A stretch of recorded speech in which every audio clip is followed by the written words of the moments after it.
Hello दोस्तों, कैसे हैं आप? उम्मीद करता हूं कि आप सभी अच्छे होंगे।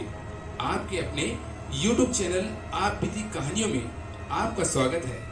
आप सभी को इस चैनल पर ऐसी सच्ची और रोचक कहानी सुनने को मिलेगी। अगर आप इस चैनल पर पहली बार आए हैं तो चैनल को जरूर सब्सक्राइब करें और बेल आइकन को जरूर प्रेस करें ताकि मैं जब भी ऐसी सच्ची कहानियां लाऊं आप तक पहुंचती रहे। और आप भी अगर अपनी कोई कहानी मुझे भेजना चाहते हैं तो आप मुझे इंस्टाग्राम पर भेज सकते हैं। इंस्टाग्राम आईडी पीताम्बर ब्रह्म भट्ट _1 है। तो चलिए दोस्तों, अब आप कहानी सुनेंगे रमेश की जुबानी।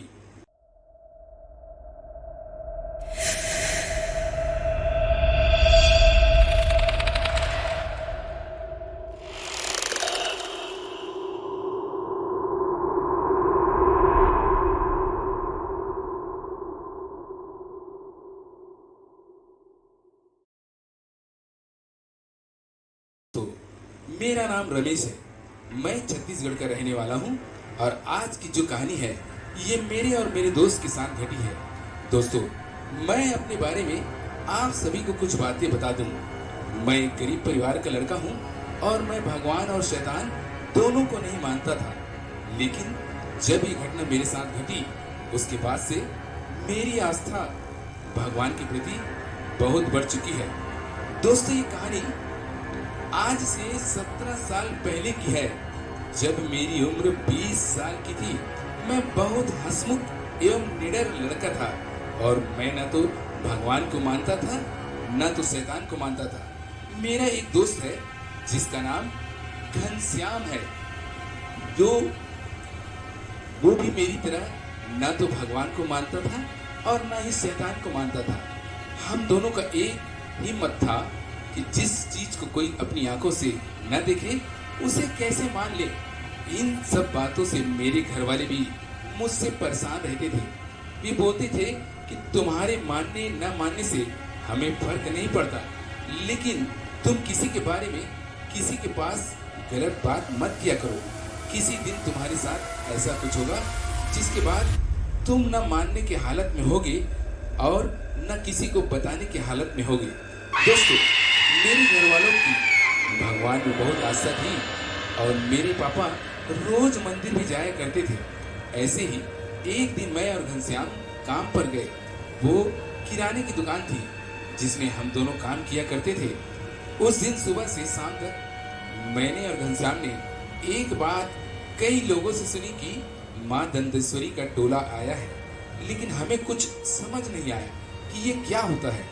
जब हम दुकान बढ़ाकर घर के लिए निकले तो घनश्याम ने मुझसे कहा कि सुबह से हमने जिस बारे में सुना है क्यों ना हम भी चल कर देखें क्या चीज आया है। तो मैंने पहले घनश्याम को मना किया, लेकिन मैंने सोचा घर के जाने वाले रास्ते में ही मंदिर है, क्यों ना चल कर देख ही ले। उसके बाद मैं और घनश्याम मंदिर की ओर चल दिए जो हमारी दुकान के पास में ही था। वहां जाकर हमने देखा कि बहुत से लोग किसी को घेर के खड़े हैं। तो मैंने और घनश्याम ने पास जाकर देखा, वहां एक पालकी रखी थी और जिसमें कुछ सामान थे। तब मैंने घनश्याम से हंसते हुए कहा कि ये लोग तो पालकी को भगवान बोल रहे हैं। तो घनश्याम भी हंसने लगा। इतने में पालकी के साथ आए पुजारी ने मेरी तरफ देखकर बोला कि तू यहाँ से चला जा, वरना तेरे लिए अच्छा नहीं होगा। इस बात को सुन के मुझे गुस्सा आया, लेकिन घनश्याम ने मुझे रोक लिया और मुझे अपने साथ घर की ओर ले आया। हमारा घर मंदिर के आगे था, जो एक जंगल को पार करके जाना होता था। जैसे ही हम घर की ओर निकले बारिश शुरू हो गई। दोस्तों, मई के महीने में अचानक बारिश होना कोई आम बात नहीं, लेकिन हमने इस बात पर ज्यादा ध्यान नहीं दिया और हम एक पेड़ के नीचे खड़े हो गए। लेकिन जब मैंने घनश्याम को देखा तो वो अजीब सी हरकतें करने लगा, अपने आप से बातें करने लगा। तब मैंने उसे पकड़ के हिलाया। तब उसने मुझसे पूछा, हम यहाँ क्या कर रहे हैं, चलो घर चलते हैं। जैसे ही उसने घर जाने की बात की बारिश बंद हो गई। दोस्तों, उस वक्त मैं थोड़ा घबरा गया और हम दोनों घर की ओर आगे गांव पहुंचते ही घनश्याम मुझसे बोला, खाना खाकर आना, चौपाल पर मिलते हैं। मैंने वैसे ही किया और जब मैं चौपाल के पास पहुंचा तो घनश्याम मुझसे बोलने लगा कि चल मंदिर से होकर आते हैं, मुझे एक बार और डोली को देखना है। घनश्याम की इस बात पे मुझे बहुत गुस्सा आया, क्योंकि उस डोले के साथ आए पुजारी ने मुझ पे चिल्लाया था और मैंने घनश्याम को मंदिर जाने से मना कर दिया। तब घनश्याम ने मुझसे कहा कि तू आज मेरे साथ नहीं गया तो तेरी मेरी दोस्ती खत्म। उसकी इस बात को सुनकर मुझे मजबूरन जाना पड़ा। हम दोनों मंदिर के बाहर पहुंच चुके थे।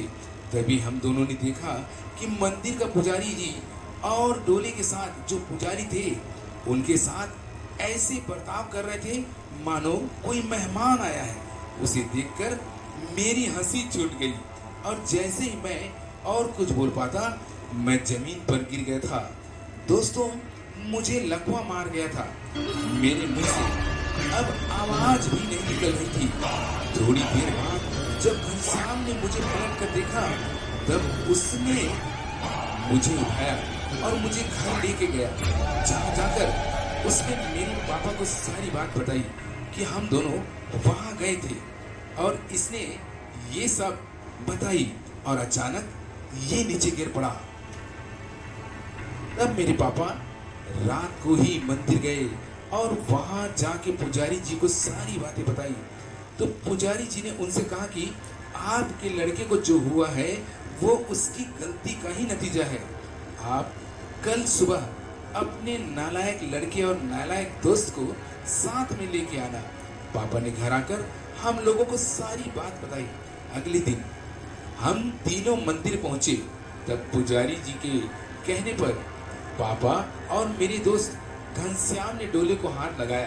दोस्तों, मेरे दोस्त घनश्याम और पापा का बोलना था कि डोले का वजन ऐसे लग रहा था मानो उसमें 10 आदमी बैठे हों और वह डोला अपने आप दिशा तय कर रहा हो। दोस्तों, पापा और घनश्याम डोले के साथ कुछ दूर तक गए। उसके बाद वे वापस आ गए और मैं चमत्कारिक रूप से ठीक हुआ। इस घटना के बाद से मेरी आस्था भगवान में और मां दंतेश्वरी में हो गई। तो दोस्तों, कैसी लगी आपको आज की कहानी? उम्मीद करता हूं कि अच्छी लगी होगी। अगर आपको ये कहानी पसंद आई तो चैनल को, इस वीडियो को सब्सक्राइब कीजिए और बेल आइकन को प्रेस कीजिए। तो चलिए दोस्तों, मिलते हैं अगले इसी तरह की सच्ची घटनाओं पर आधारित कहानी को लेकर आपके अपने YouTube चैनल आप बीती कहानियों में। Instagram ID